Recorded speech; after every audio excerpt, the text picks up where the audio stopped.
Toupargel, depuis 70 ans à votre service pour vous livrer le meilleur du surgelé.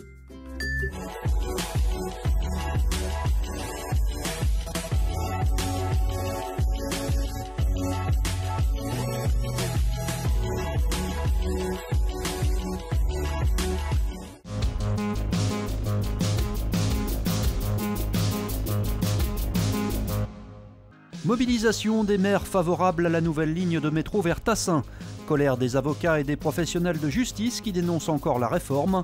Enfin un cours avec un chocolatier pour fabriquer ses propres œufs de Pâques.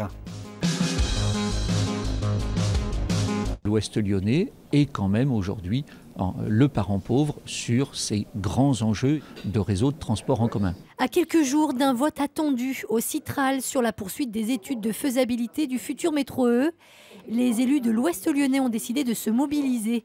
Ce matin, plusieurs d'entre eux ont tenu une conférence de presse pour rappeler les enjeux pour leur territoire. À l'heure actuelle, les personnes qui viennent habiter dans nos communes, la première question qu'elles nous posent, c'est de savoir s'il va y avoir un développement des transports en commun, parce qu'actuellement, notre desserte est pauvre. Il était vraiment temps. Quand je parle de 50 000 véhicules, si je prends Tassin-la-Demi-Lune par jour à l'horloge, il est essentiel que des réseaux structurants, qu'ils soient de voirie ou qu'ils soient de transport en commun, des réseaux lourds, arrivent. La mobilité, gros point noir pour les habitants de l'Ouest lyonnais, souvent bloqués dans les embouteillages aux heures de pointe. L'arrivée du métro E permettrait de diviser par 2 le temps de trajet vers le centre-ville de Lyon. À l'ouest de Lyon, 44% de motorisation, contre 24% seulement pour Lyon ou Villeurbanne. Donc tout le monde a intérêt à développer ces modes lourds de transport en commun que sont le métro. Et on n'a pas le choix de surcroît, avec le relief qui est le nôtre, on ne peut construire ni un tram, ni un site propre, ni même un couloir de bus. Prenons par exemple la montée de Choulan. Les élus de l'Ouest lyonnais qui ont par ailleurs manifesté aujourd'hui une préférence pour le tracé au départ de Bellecour. Notez que ces études devraient durer encore plusieurs années avec une arrivée du métro E prévue autour de 2030. La colère ne retombe pas chez les avocats et les professionnels de la justice. Ce matin à Lyon, ils ont de nouveau dénoncé la réforme qui prévoit notamment de traiter certains petits litiges sans audience. Ce qui nous inquiète également, c'est la privatisation rampante. Il y a des mécanismes de médiation obligatoire en ligne qui en réalité seront payants. Et si jamais on n'a pas d'abord sorti sa carte bancaire pour remplir un formulaire sur Internet et en ayant essayé d'avoir une médiation en ligne, on ne pourra pas saisir un juge. Avant l'examen du projet de loi, une mobilisation nationale est prévue à Paris le 11 avril. Ah non, ça tient pas. Pas facile de travailler le chocolat. À quelques jours de Pâques, certains amateurs de douceur se lancent pourtant dans la confection d'œufs, lapins et autres fritures. Des chocolatiers professionnels ouvrent d'ailleurs leurs portes pour transmettre leur savoir-faire, comme ici à Brignais. Travailler le chocolat, c'est reposant, je trouve. C'est, je sais pas, c'est très agréable. D'habitude, le chocolat, je le mange. Et là, pour une fois, je suis de l'autre côté de la barrière. Donc c'est intéressant de voir la fabrication. Il faut dire que le travail du chocolat, c'est tout un art. Qu'elle soit au lait, dulcée ou noire, cette matière changeante demande la plus grande attention. Il faut entretenir tout le temps. Une fois qu'on a mis au point un chocolat, il faut continuer à le surveiller, le mélanger, surveiller sa température en permanence. Donc c'est vrai, surveiller 1, ça va, bon. En surveiller 3 ou 4, ça devient difficile. Et voilà. Donc là, on remplit bien, il faut que ça déborde un petit peu. Hein.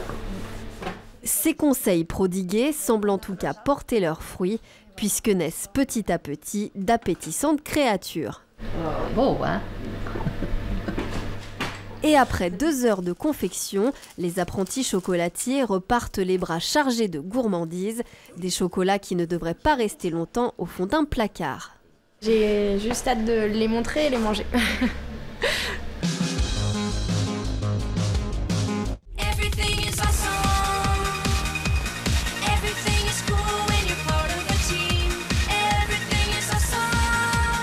On l'attendait depuis son ouverture il y a 2 ans. La réplique de Lyon en miniature va être présentée au public à partir de demain à Mini World. Pour le moment, seule la presqu'île est achevée, même si dans l'atelier voisin, les maquettistes procèdent encore aux dernières finitions. Alors on est en train de monter un petit potager pour la place des terreaux avec du maïs, du fenouil, des laitues, du chou et bientôt des tomates. Au total, près de 14 mois de travail ont été nécessaires pour concevoir cet arrondissement en version réduite. Car à Miné-Lyon, chaque bâtiment est reproduit à l'identique, à condition seulement qu'il fasse la renommée de la ville. On n'a pas voulu recréer tous les quartiers, mais en fait on a pris un plan de la presqu'île.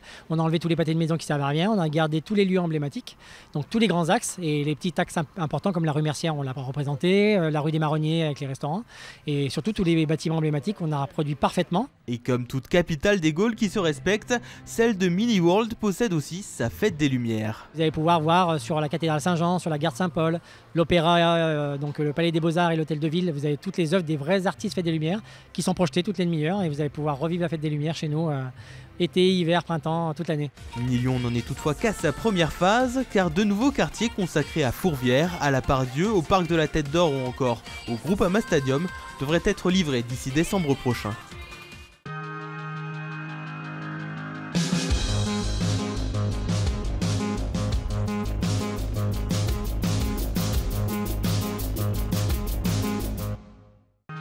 L'info continue sur tlm.tv, les réseaux sociaux et le fil info. La météo